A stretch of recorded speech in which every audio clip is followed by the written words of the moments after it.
Hello everybody and welcome to another episode of Get Ready for Game Night, my YouTube channel where I try to teach you how to play some of my favorite games in a very casual, unscripted way. Tonight I'm going to teach you how to play Trismegistus, the Ultimate Formula by Daniele Teschini and Federico Pierlowenzi, I think. As a reminder, always turn on the Klingon subtitles. If I catch any goofs I made after I've published this to YouTube, I will correct them using Klingon subtitles. So let's get right to it.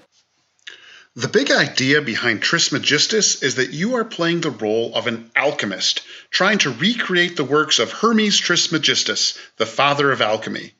You'll track your victory points right here along the outside of the board, and there are various ways to score those points. From a 1,000-foot perspective, the basic mechanisms of the game are as follows. First, you're going to be drafting these dice that exist in the middle of the board, and then using them to gain materials that you track here with these yellow cubes. You'll also gain what are called essences, and then you'll be using those essences to transmute materials into other materials. You can also try to complete these experiment cards by turning in the materials. Every time you use an essence to transmute, you'll gain mastery down here on the mastery track. Throughout the game, you'll also be picking up these publications that will unlock endgame scoring opportunities. In addition to all of that, you'll be working on getting different formulas into your vault here.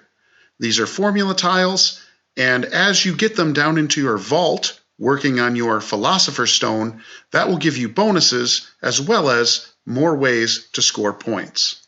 The more of these that you have, the more points you'll score at the end of the game. You should know that there are some extra dice that come in the base game. There are 6 black, 6 red, and 6 white dice that you'll find in the box. However, you'll never need the 6th red or white die, so you can remove both of them from the game. Before we get into the details, we need to cover some very basic concepts. There are 2 basic currencies in the game. There are the elements that you keep track of on your player board by putting these yellow markers into the different element boxes. And there are essences represented by these tokens here. The basic elements of the game are lead, copper, tin, mercury, iron, silver, and gold. And the essences are salt, sulfur, and ether. Mercury, for all purposes in the game, is considered both an element and an essence, but we'll cover that in detail later. I'll also point out that if the token is in the circular space on your player board, that element is considered to be in its raw form, and if it is in a square box on your player board, then the element is considered to be in its refined form. There are 6 ways to score in this game, or 5, depending on how you want to set it up. There is an optional achievements variant that I think is very easy to understand, so I'm going to teach you all 6 ways to score. The first way is by completing experiment cards. If you have an experiment card in your possession, you have the minimum requirements printed at the top of the card. During your turn, you can complete that experiment by returning the required elements to the bank and making sure that you're at least at the correct level on the mastery track. When you complete the experiment, you will gain an immediate bonus printed in the lower left of the card, and there are victory points printed in the lower right of the card that you'll score at the end of the game. The second way you can score is with your publications. Everyone's going to start with 1 publication, and you can get more throughout the game. These publications will all score you points in different ways, printed at the bottom of the card. However, they will only score you points if you meet their minimum threshold for the elements that you've unlocked throughout the game. The elements are air, earth, water, and fire. So, for example, if this individual had achieved 3 fire elements, then this publication card could score for them at the end of the game. The third way you can score is by completing the formulas in your Philosopher's Stone laboratory. As I said, these tokens up here are called formulas, and throughout the game you'll be able to move them down into these areas here on your player board, creating the Philosopher's Stone. At the end of the game, you will score points based on how many of these formulas you were able to get into your vault. There are only 7 slots in the vault and 8 formulas, so you'll never get all 8. The amount of points you score is basically the number of formulas in your vault minus 1 squared. So in this example, there are 5 formulas in the vault, minus 1 is 4, 4 squared, I would score 16 points. The next way you can score is that every leftover gold, as represented by these tokens in the gold square right here, is worth 1 point. And these tokens are called ethereal die tokens. Every one of the unused ethereal die tokens at the end of the game is also worth 1 point. In the lower right-hand portion of the main game board, you have the mastery track. There are 4 different tracks that represent the 4 elements as well as the 4 essences in the game. Every time you transmute an element, which we'll talk about in a little bit, you will go up on one of these mastery tracks. If you're able to get to the top, second from the top, or third from the top space on these mastery tracks, you will score the corresponding victory points. The final way to score in this game, which is optional, this is considered a variant, but I think it adds a little spice to the game and is not that difficult, so I always play with it. And that is with what is called achievements. Locate the achievements deck, give it a shuffle, and then randomly deal out 4 achievement cards at the beginning of the game. You'll then reveal all the achievement cards, and then at any time during the game, on your turn, if you meet the requirements printed at the top of the achievement card, you may claim it. You immediately gain a bonus that is printed at the bottom of the achievement card if it exists, and all of them will score you victory points at the end of the game. What's important is that no matter how many players you're playing with, there's always only 4 achievements available. As soon as anyone claims an achievement, it is not refilled.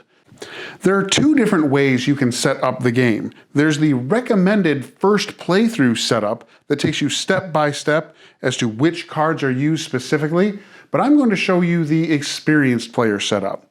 First, you'll have to separate all the cards based on their back, as well as what are called the artifact tokens based on their back. They're basically starter, level 1, 2, and 3, and masterpiece experiment cards that look like this, as well as starter and level 1, 2, and 3 artifact tokens. You also have your publications deck and your achievements deck. Depending on player count, you will have to go through the levels 1, 2, and 3 experiments deck because some of them are removed in 3 and 4 player games. You can tell which ones are removed by turning the cards sideways and looking right here. In very small print, there are 3 pluses and 4 plus cards that will have to be removed in lower player count games. After taking out the appropriate cards, take all of the level 1 experiment cards and place them here in the upper left corner of the board. After you've placed them, you're going to take one of each level 1 experiment card and place it in these books. It doesn't matter if you put it on the left or the right page, but you do only place 1 card in each book. In my opinion, the rule book is a little ambiguous about that, but I double-checked with forums on Board Game Geek, and the designer has confirmed this is how the experiments in the books should look like at the start of the game. Next, every player will receive 2 publication cards secretly. They'll decide which one they'd like to keep for the game, return the rest, everything is shuffled, and the remaining publication cards are placed here in the upper right portion of the game board. Similar to the publication cards, every player will be dealt 2 starting experiment cards. They'll look at them, decide which one they'd like to keep, returning the other to the box. So every player will start with one starting experiment card. A similar thing is done with the starting artifacts. Every player is dealt 2 at random. They will choose one to keep, return the other to the box. The level 2 and the level 3 experiment cards are set aside for now. They'll come into play later in the game. And the masterpiece experiment cards, these are very difficult experiments to complete, but they do yield a lot of bonuses and points. Again, every player will get 2, choosing one, returning the other to the box. Additionally, if you opt to use the achievement system, you would shuffle this deck, reveal 4 random achievements, put them in plain sight for everyone to see, and leave them there for the rest of the game. You'll take the level 1 artifact deck, give it a little shuffle, and then randomly place 1 artifact in each of the 6 locations in the artifact board. You'll notice that these artifacts, after being placed, either have a red, white, or black background. To make it easier to denote that throughout gameplay, I tend to set them up like this, where they're offset and you can clearly see which artifact tokens go with which color. In the lower right-hand corner of the board, you see the mastery track. Every player will take 4 of their smaller player markers and move it onto position 0 of the mastery track. The game comes with lots of these bonus tokens that you'll shuffle up and randomly place everywhere you see an X on the bonus track. After you've distributed them, at the start of the game, you reveal them to see what bonuses are underneath each of these spots. Optionally, at the top of the bonus track, you see the 4 symbols of the essences. There are pre-printed essences on the board, but to add variety, you can optionally take these tokens that have the cat paw print on the back, shuffle them up, and place them here. For 4 players, you use these dice here. If you're playing in a 3-player game, then 1 black die is also removed from the game. And if you're playing in a 2-player game, you'll also remove an additional red die. For setting up the game initially, you'll have the appropriate dice for your player count and give them all a roll. After rolling, you're going to separate them out based on the faces that you rolled. You can see the same faces are written around the outside of the player board in these bowls. So I'll separate them out right now.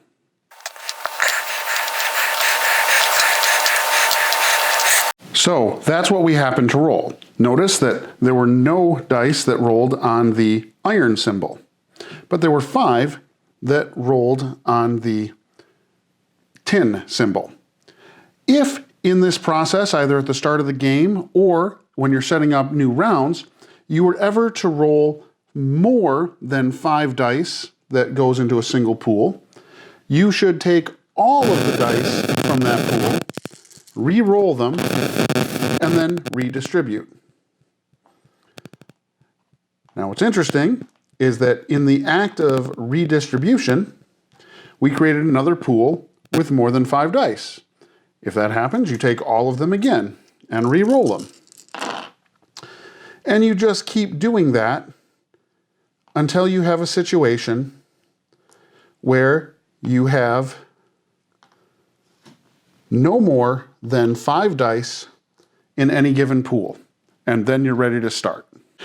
You'll have to assign everyone a player board that has a particular chemist's portrait on it, and everyone will choose a color. There are extra dowels in the game that you just put on your player board to remind you of what your player color is. You'll find the matching formula tiles that have your particular alchemist's portrait on it. Randomly distribute them across these slots on the upper part of your player board, and then reveal what the bonuses on the back are. Every player will also start with 1 raw lead, 1 raw copper, 1 raw tin, and 1 raw mercury. You'll also start with 1 of each of the basic essences, which are sulfur, salt, and ether. They recommend putting them over near your portrait. Whoever ends up being second player also receives an ethereal dye token. The third player gets a second ethereal dye token. And the final player gains an additional, in addition to the 2 ethereal dye tokens, they gain an extra mercury. Every player also will then take their starting artifact that they chose and slot it in any of these slots around the board. You'll have a better idea as to where you might want to slot it after you know how the game works. You'll also take your starting experiment card, have it face up so everyone can see it, as well as your starting masterpiece experiment card face up so everyone can see it. Each player also receives 2 what are called reaction tokens. They have these little lightning bolts on them. When they have the yellow side up, that means they are ready to be activated. When they have the brown side up, that means they are exhausted. You gain both of them, yellow side up, ready to go. Each player will also have their pre-selected publication card. This is kept face down. One correction, the masterpiece experiment is actually kept face down, so other players cannot see that. Players do not have to choose what their masterpiece experiments, artifacts, starting experiments, and publication cards are until after they see how the main game board has been set up. So the basic overview of the turn structure is, if you do not have a die to work with, you will have to draft one. That is always step 1. After drafting a die, or if you already have a die to work with, you will use that die to carry out actions. Those actions will allow you to gain materials and essences. You can take any number of free actions like completing experiments or claiming achievements. Then every other player will have the opportunity to take reactions, and then there's a little bit of cleanup at the end of your turn. So let's look into the specifics of each one of those steps. First, if you do not have a die on your player board, you will have to draft one of the dice that are available from one of the bowls. You'll notice that the bowls around the outside all have one of the alchemical symbols on it, whether that is lead, copper, tin, mercury, or iron, will determine what kinds of experiments you can draft and what you can do with the die. The color of the die is also important. But for the sake of moving on, let's just say you wanted to select this die here, a copper die. Well, in order to determine the potency of that die, you have to ask yourself, how many dice are in this bowl before I take it? In this case, 4. So we are drafting a black copper die of potency 4, and we would place that on our player board. I will point out that this center bowl here has the infinity symbol. That's basically a wild. If you were to choose one of the dice from this bowl, it would have a potency, again, equal to the number of dice in this bowl when you take it, in this example 3, but when you place it on your player board, you would change the die face to any other face that you choose. Once you've chosen it, it is locked in until that die is exhausted. Now, because it was a potency 4, we put it on the 4 spot of the potency track. These ethereal die token allow you to increase the potency of the die you're drafting. When you draft a die, and only at that time, you may spend exactly 1 ethereal die token to increase the potency of your die by exactly 1. If you were down here at 2, you could not spend 2 of these tokens to increase the potency by 2. So let's say we spent one of our ethereal die tokens. We now have a potency 5 die that is black and has the copper symbol on it. Now that we've done a draft action, we must now spend a certain amount of potency to take actions. And this is where the meat of the game lies. The first thing you could do by spending potency on a die is to harvest materials. Because this is a copper die, I could spend any number of potency, 1, 2, 3, to gain that number of copper materials. You would collect 3 yellow cubes and place them in the copper bowl in the raw state, in the circular bowl there. If you only wanted to spend 1 potency, well, then you would have only gained 1 raw copper. You can gain any number of raw materials in a single action by spending an equivalent amount of potency. But you can only ever gain the material that matches the symbol of your die. You may notice that the dice do not have symbols for silver and gold. The only way you can achieve those are either through bonuses on the various tiles and cards in the game, or by transmuting materials along these pathways. But we'll cover that in a little bit. A second option you have is you can spend any number of potency to gain any number of the corresponding essence. Now, to understand which essence you gain, whether that's salt, sulfur, or ether, we have to look back at the main game board to see which die faces are associated with which essence. You see that every die face that is printed around the outside of the bowls is associated with a symbol that represents one of the essences. Here is the symbol for salt, ether, and sulfur. Again, remember that mercury is both an element and an essence. So whenever you're using a mercury die to gain a cube, it's always just a mercury cube. You could then use it as an essence or an element on a future turn. The iron die, you may notice, has all 4 symbols printed next to it, which means if you're using an iron die to gain an essence, you can choose which essence you gain. An important note, if you're going to use more than 1 potency to gain more than 1 essence with an iron die on a single turn, all the essence you gain must be the same.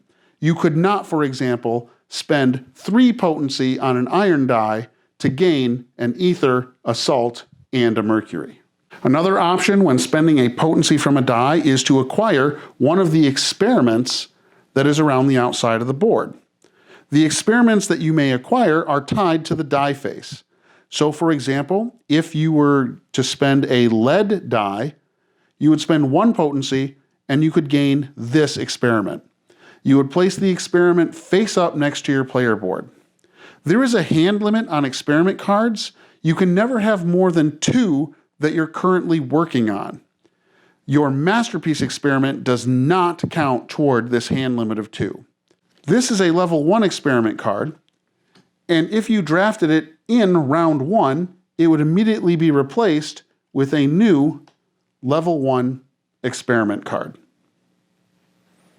If you were to draft, say, a level 1 card, but we were in fact in round 2, well, that card would not be replaced. Another option that you can spend potency for is to transmute your materials. Now this is a little wonky, so bear with me a bit. If you, for example, wanted to transmute this lead into mercury, you absolutely could. If you look closely, these pathways in between the elements all have different colors. Black, black, white, white, and red, red. Therefore, to make a transmutation along a black pathway, you would have to spend a black die. It does not matter what the face of the die is when you're transmuting. You'd simply spend that 1 potency to make that transmutation. However, whenever you transmute one element into another, no matter how you're doing it, you always must pay one essence. And remember, mercury counts as an essence. So to do this move, I would then have to discard either a salt, a sulfur, an ether token, or one of my mercury markers. It doesn't matter which one I discard, I can freely choose. For example, let's say I chose to discard the salt essence. Because I discarded a salt essence, I just gained a level of mastery using salt to transmute something. Therefore, my player marker would go up one slot on the mastery track that corresponds to salt. Now, you can transmute multiple elements on a single turn if you have enough potency. For example, I have 3 different elements of copper here, and I might want to change them all into tin. If I use 3 potency, I can transmute all 3 of them, 1, 2, 3, into the refined version of tin. Because I transmuted 3 elements, I would have to pay 3 different essence. 1, 2, 3, using mercury as an essence, and I would go up on those corresponding mastery tracks. Of note, you are allowed to transmute multiple elements on a single turn, as I just demonstrated. However, all transmutations on one turn must follow the same path. In other words, they all went from copper to tin. I could not spend 3 potency to transmute 1 copper into tin and 2 lead into copper. Even though they're all along the black pathway and I'm using a black die, when you're doing transmutations, all transmutations have to be from the same starting element to the same finishing element. You may notice that these transmutation lines always go from the raw state of the previous element to the refined state of the newer element. That is on purpose. There is no way within the normal rule sets to simply upgrade an element from its raw state to its refined state. The only way, generally, to get a refined element is to transmute it from the previous element's raw state, like that. Let's take a minute to talk about the special properties of silver and gold. First of all, you'll notice that because they're squares, they only ever exist in a refined state. You also may have noticed that there is no way to simply harvest silver or gold because there are no silver or gold die faces. Silver and gold, in addition to simply being the requirements for some of the experiment cards you may want to complete, also have some special properties. When you are completing certain experiments, if you do not meet the mastery level to complete that experiment, you may spend a silver from your player board to decrease the mastery level requirement for completing that experiment. You'll understand that more in a little bit. Also, gold is a wild. It can be used in place of any other element on your player board, including silver, to get yourself a reduction in the mastery level requirements for experiments, and gold can be used in place of mercury, which, as I said, can be used as an essence. So gold can be used for any of the other elements in any way. Now, if you find yourself in a situation where you've spent an essence and you're already at the top of a mastery track, well, that's okay. If you were to spend an essence and you're already at the top, you do not go off the mastery track. You would simply hit it and come back. And when you do that, you immediately score 1 victory point. If you were to spend multiple essences and you were already at the top space, you would only ever receive 1 victory point for all the cumulative times you would go over the top of that track. For example, if I were here and spent 3 sulfur essences because of a transmutation, I would only receive 1 victory point on that turn. We haven't talked about artifacts yet, and we'll cover more in detail later, but whenever you perform a transmutation action, if that transmutation pathway goes over the top of one of your artifacts, well then you optionally can activate that artifact. By activating the artifact, you immediately gain whatever bonus is printed on the bottom of the artifact. In this case, you would get to choose between either gaining a refined tin or a refined copper. Once you've activated the artifact, the rulebook instructs you to flip it over. These can unflip either automatically at the end of every round, or you can spend one potency on your turn to reset a spent artifact. A little player tip that I would recommend is instead of flipping these over, where now you can't see what the bonuses are or what the elements that are associated with it are, earth, wind, air, or fire, when I activate them, I rotate them like this. And now I can still see what the bonuses are, even though I know I don't have access to them until I reset. I just realized I may have been misspeaking up to this point. These symbols here, the earth, wind, air, and fire, are called elements. Whereas if it's up here, I've been calling these elements as well. These are actually called materials. So lead, copper, tin, mercury, iron, silver, and gold are materials, either in the raw or refined state. These symbols that appear here and in other places on the board game are called elements. Another option on your turn is gaining new artifacts. You would have to always spend 3 potency of a die to gain one of the available artifacts. The artifacts that you can claim depend on the color of the die that you're using. So white die, black die, or red die.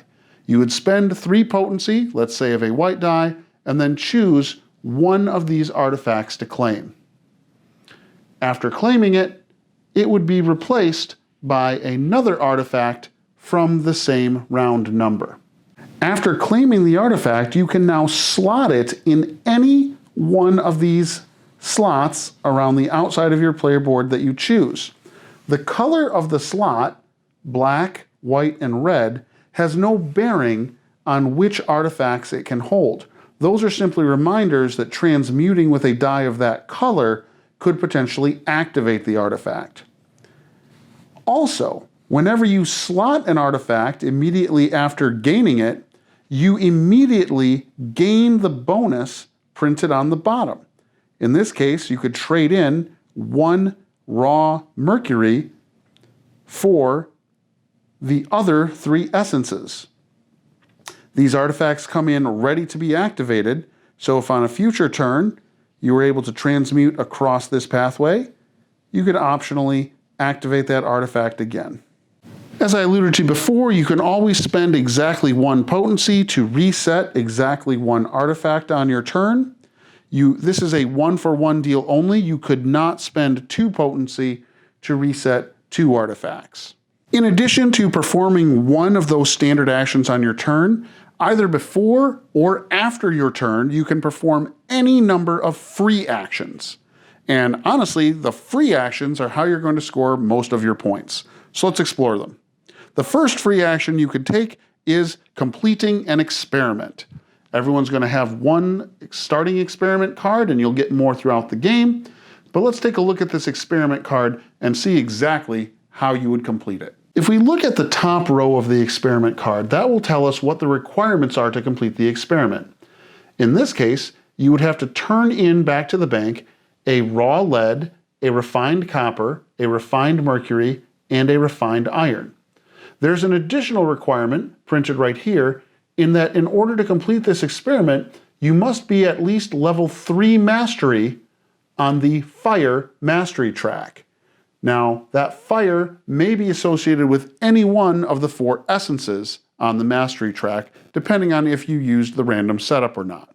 You would simply declare that I am completing this experiment, check that you have the minimum requirements on the mastery track, discard the appropriate materials from your game board, and now immediately gain the benefits printed on the bottom of the experiment card. In this case, you could reset a reaction token, and you'd also get to draw more publications. These are the amount of points that you will score for this experiment at the end of the game. Once you've completed an experiment card, you would slot it above your player board like this with its associated color. Now, I don't know if it was a printing mistake or if it's intentional, but the colors don't match the cards very well. You can see that the red card is matched up with kind of a pink color. The green and the blue do match up fairly well, but interestingly, the black colored experiment cards are actually slotted here over the yellow formula dice. So if you have completed one of each colored experiment, well, then this is what the top of your board might look like. As a reminder, when you are completing experiments, a gold can be substituted for any other material that the experiment may require, and if you do not meet the minimum mastery level required on the upper right of that card, you can spend silver to downgrade the minimum required mastery level. So now's a really good time to explain how you unlock these formula tiles and get them down into your vault working on your philosopher's stone. Well, there's two ways that they are unlocked. The first way we just explained. Whenever you complete an experiment card and you slot it above its appropriate color, you will choose one of the two formula tiles that is in that slot and place it anywhere you wish in your vault, maybe there. Now, that only works the first time you complete an experiment of a given color. So if you were to complete another black experiment card, this other formula tile would not move. All right.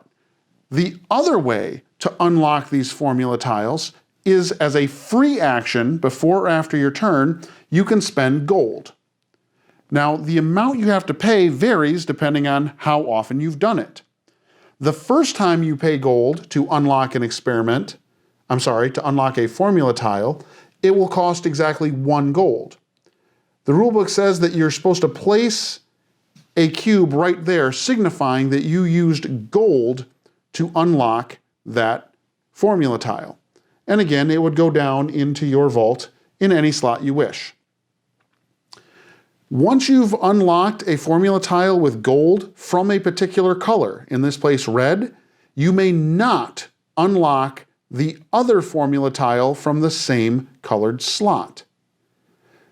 Putting those two things together, you see that each color, yellow, blue, red, and green, have 2 formula tiles. One of those 2 can be unlocked by completing an experiment card. The other one must be unlocked by paying gold. Now, if you've already unlocked one formula tile by spending gold, the next time you unlock a formula tile with gold, let's say you wanted to unlock this other one, that'll cost 2 gold. And the third time you do it is 3, and the fourth and final time you would unlock a formula tile, it would be costing 4 gold. Now, in addition, once you've unlocked these formula tiles into your vault, as a free action, you can activate them. There is a bonus printed on the front of each formula tile. I won't explain all of them, but this one, for example, says you can reset spent reaction tokens, 2 of them. As a free action, you simply flip one of those over, and now you have 2 more reactions. It is important to note, this can only be done on your turn. There are many circumstances in the game where during someone else's turn, it might be really nice to unlock one of these things or activate them. You cannot do that. Only as a free action on your turn can you unlock one of these formula tiles in your vault. Now, going back up here, there are some symbols that are revealed after you've unlocked the formula tiles and brought them down into your vault. Every one of these symbols gives you a discount when completing future experiments. So, if this player were to play another experiment card that is black, so it would be slotted here, the requirements for completing that experiment at the top of the card can now be reduced by 1 material for each one of these slots that is open. The other discount that these open slots offer you is if you choose, instead of using them as discounts for the material cost, you can use them as discounts for the mastery cost. So this player on a future turn could either reduce the cost of a black experiment card by 2 materials, or reduce the mastery level on the appropriate track by 2, or 1 of each. The final thing we're going to talk about in the vault, in addition to scoring points for you at the end of the game, once you have completed an entire row or an entire column in your vault, you will notice that there are symbols that are adjacent to every column and row. When a complete column or row is completed, you immediately gain the bonuses on either end of that column or row. You do not have to have flipped over the formula tile to get the bonus. As soon as there are tiles in it, you get the bonus. So in this example, this player would immediately receive 2 silver, and this symbol here means that they would get to draw 2 new publication cards, look at them both in their hand, and then discard any one publication card, even one that they had before this turn started. Another free action on your turn is unlocking an achievement. There will be 4 achievement cards set up at the start of the game. Before or after your turn, if you meet the requirements printed at the top of the achievement card, you simply claim it. For example, this one says be at least at level 5 on the 4 different mastery tracks. And this one says be in possession of 4 different air element symbols.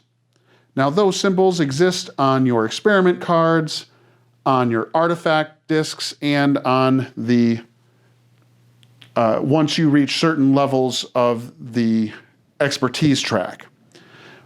Of importance, it does not consume these symbols to claim the achievement.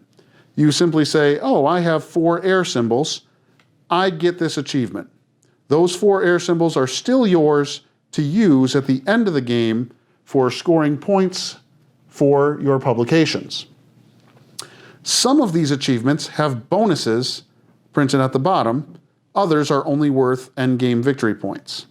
You would gain these bonuses as soon as you claim the achievement.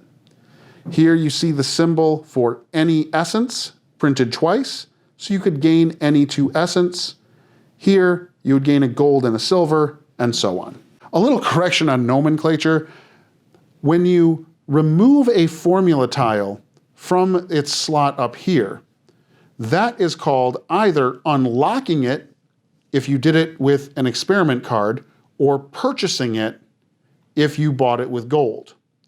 Once it's down here in your vault, flipping it over to gain its benefit is called sampling the formula.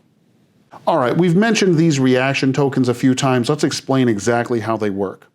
As soon as any other player, not on your turn, as soon as any other player is done with their turn, they will announce, I'm done, anyone can take reactions. If you choose to take a reaction, and you can only take one, you would flip over one of your reaction tokens, exhausting it, and then you can either gain 1 material that corresponds to the die on the active player's potency track. In other words, you'd have to look at what the die is on your opponent's player board that just finished their turn. You could gain 1 material based on the symbol of that die following the normal rules. That's one reaction. Another reaction is you could gain an essence in the same manner. You are copying the die of your opponent that just finished his turn and gain the appropriate essence. If your opponent had an iron, then you could gain any essence because the essence associated with the iron die is wild. Finally, the reaction that you could take is you could transmute, again, using the color of the die of your opponent.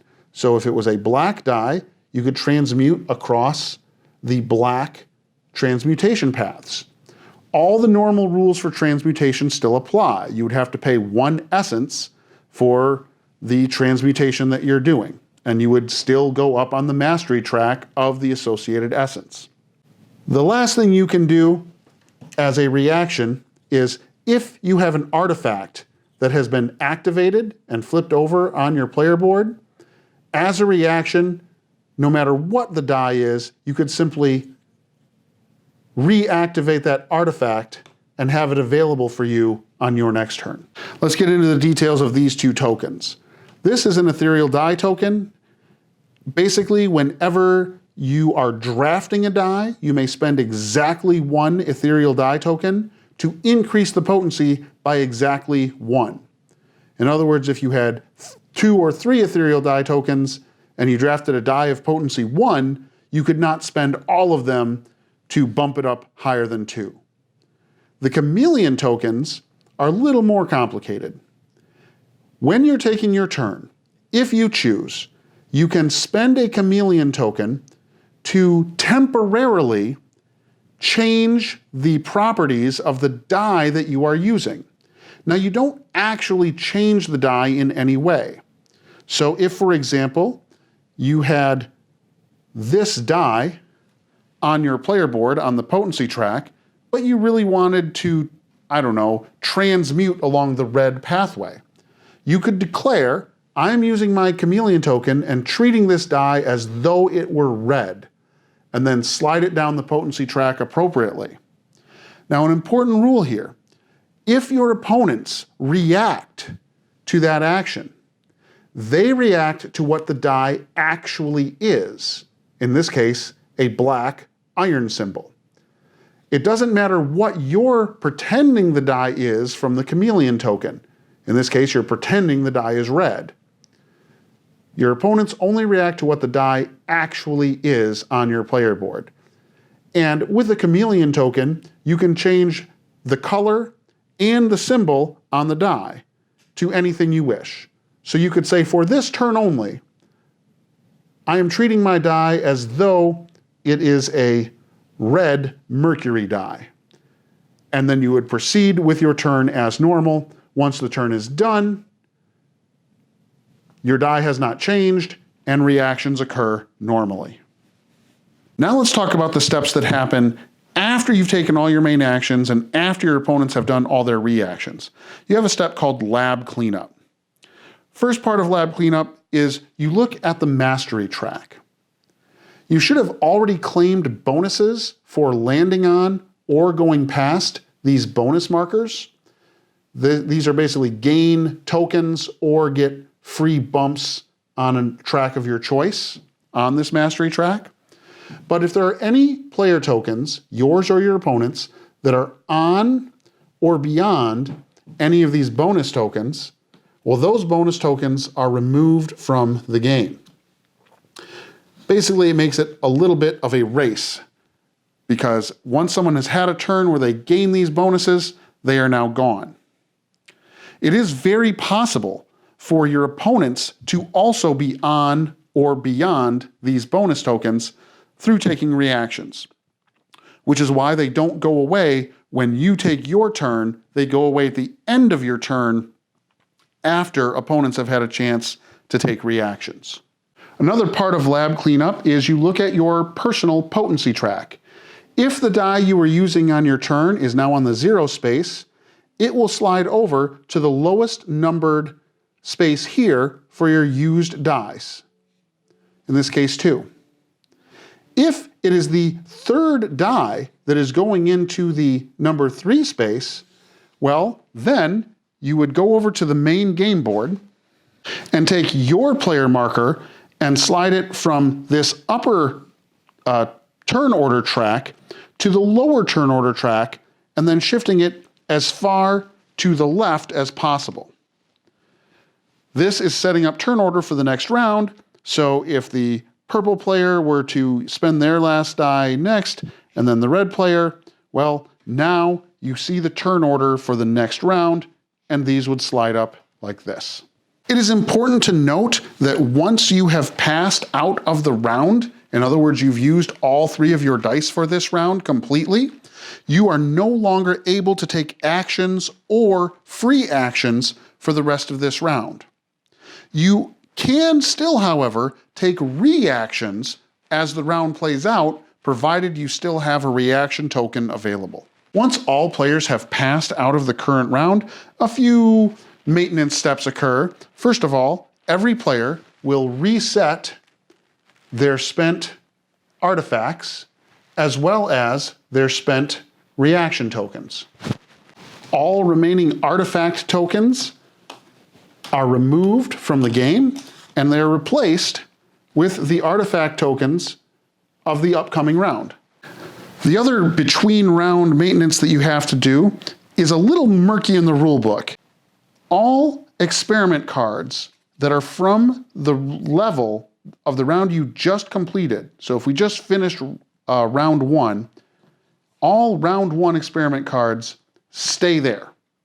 You then gather the round 2 experiment deck, and you would deal 1 face up to the other side of the book where the experiments are held. You would then eliminate the unseen level 1 experiment cards from the game and put the level 2 right there. Now, on future rounds, if someone were to claim an experiment card, let's say we're in round 2, and someone wanted this card, which is a level 1 experiment card. If that card is claimed, you do not replace the card this round. If, however, they claimed a level 2 experiment from the current round, level 2 from round 2, then that experiment is replaced. At the end of round 2, let's say someone claimed a couple of level 1 experiments during round 2, but we have these 3 level 1 experiments remaining. At the end of round 2, all experiments from round 1 are discarded.